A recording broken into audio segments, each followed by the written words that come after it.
एक बार ब्रह्मा जी को हो गया अभिमान। ब्रह्मा जी बोले हम नहीं बनाएंगे तो दुनिया बन ही नहीं सकती, सृष्टिकर्ता तो हम ही हैं, सृष्टि बनाने वाले तो हम ही हैं।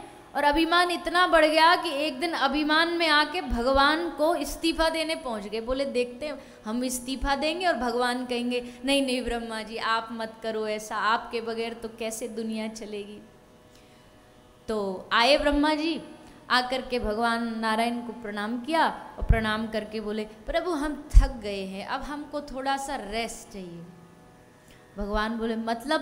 बोले लीजिए, पेपर संग लाए थे, साइन करके इस्तीफा वाला रेजिग्नेशन लेटर संग लाए। बोले लीजिए प्रभु, अब हमसे नहीं हो पाएगा, हम नहीं कर पाएंगे आगे ये सब सृष्टि वृष्टि।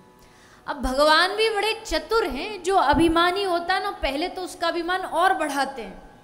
भगवान बोले अरे ब्रह्मा जी कैसी बात कर रहे हो, आप नहीं करोगे तो फिर कैसे दुनिया चलेगी, सृष्टि का रचना। बोले नहीं नहीं प्रभु हम तो सोच के आए कुछ भी हो जाए। ब्रह्मा जी जाने लगे। ब्रह्मा जी को लगा भगवान रोकेंगे, ये सोच के आए कि भगवान रोकेंगे, पर भगवान ने कहा कि चलो अब माया आप देख ही लो हमारी। तो ब्रह्मा जी बाहर आए और जैसे ही श्री ब्रह्मा जी बाहर आए तो क्या देखते, लंबी ऊंटों की लाइन लगी हुई और उस सब ऊंटों पर एक लंबी लंबी सफेद दाढ़ी वाले बूढ़े व्यक्ति बैठे। तो ब्रह्मा जी ने जाकर के एक रथ ऊंट जो चला रहा था उससे पूछा कि भैया ये सब मंडली कहाँ से आई और ये जो बैठे हैं ऊपर इन ऊंटों के ऊपर ये कौन है। तो उसने बताया कि ब्रह्मा जी ये कई कई अवतारों के कई कई कल्पों के ब्रह्मा हैं सारे के सारे। बोले यहाँ क्यों? बोले एक बार इनको घमंड हो गया था तो भगवान को इस्तीफा देने आ गए थे, भगवान ने इस्तीफा स्वीकार कर लिया और तब से आज तक लाइन में लगे पड़े कि प्रभु गलती हो गई इस्तीफा वापस दे दो। जैसे ब्रह्मा जी ने सुना सोई उल्टे पांव भागे और ठाकुर जी के चरण पकड़ लिए, हे प्रभु क्षमा करो क्षमा करो, हमको भी उस लाइन में लगना पड़े उससे पहले ही हमारा पर्चा वापस दे दो। भगवान ने कहा रे ब्रह्मा तुम एक पलक झपक देना ठाकुर जी तो ऐसे हजारों करोड़ों ब्रह्मांड बन जाते हैं एक पलक झपकने से, और तुम अभिमान करते हो कि तुम्हारे बगैर सृष्टि बनेगी नहीं चलेगी नहीं।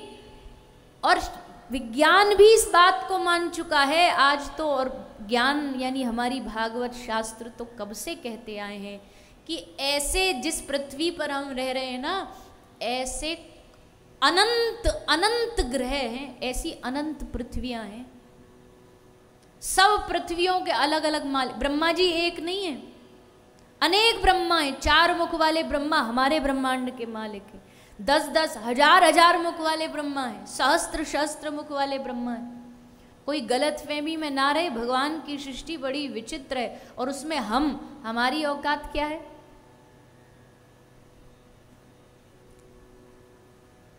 कहते हैं अनेक ब्रह्मांड हैं, उसमें से एक ब्रह्मांड है 50 कोटि योजन का जिसमें हम रहते हैं।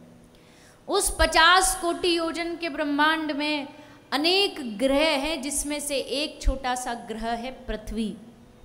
उस पृथ्वी के 3 भागों में पानी पानी, एक भाग में मनुष्य रहते हैं। उस एक भाग में भी अनेक द्वीप हैं, कॉन्टिनेंट है, जिसमें से एक है एशिया। उसमें अनेक देश हैं, उसमें से एक छोटा सा देश है भारत। भारत के भीतर भी अनेक राज्य हैं जिसमें से एक छोटा सा राज्य है, बोलिए ना, महाराष्ट्र। महाराष्ट्र में भी अनेक जिले हैं जिसमें से एक छोटा सा जिला है अमरावती। अमरावती में भी आसपास अनेक शहर हैं जिसमें से एक छोटा सा शहर है परतवाड़ा। अब बस इतना तक ही पता है मुझे, उसके बाद नहीं पता। उस अमरावती में भी, उस परतवाड़ा में भी एक छोटा सा लॉन है, जीके लॉन, और उसके आसपास कोई हमारा छोटा सा घर है और उस छोटे से घर में भी हम एकदम छाती चौड़ा के घमंड में हाथ में बढ़िया चाय का कप लेके कुर्सी पर झूला पर झूलते झूलते टीवी देखते देखते घमंड में कहते हैं ये घर मेरा है। तो ऊपर बैठे भगवान को भी हंसी आती होगी कि बाबरे तेरी गिनती क्या है दुनिया में, एक मक्खी मच्छर से भी छोटा।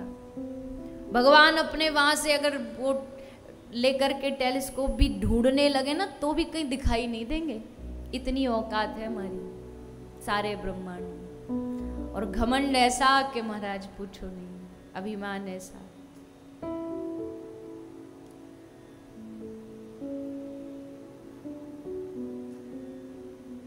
सत्संग भागवत हमें ये बताती है, करने वाले श्री हरि हैं, कराने वाले श्री हरि हैं। इसलिए मैं नहीं मेरा नहीं ये तन किसी का है दिया, जो कुछ है श्री ठाकुर जी का समझ के करने से कभी भी हृदय में अभिमान प्रकट नहीं होता है।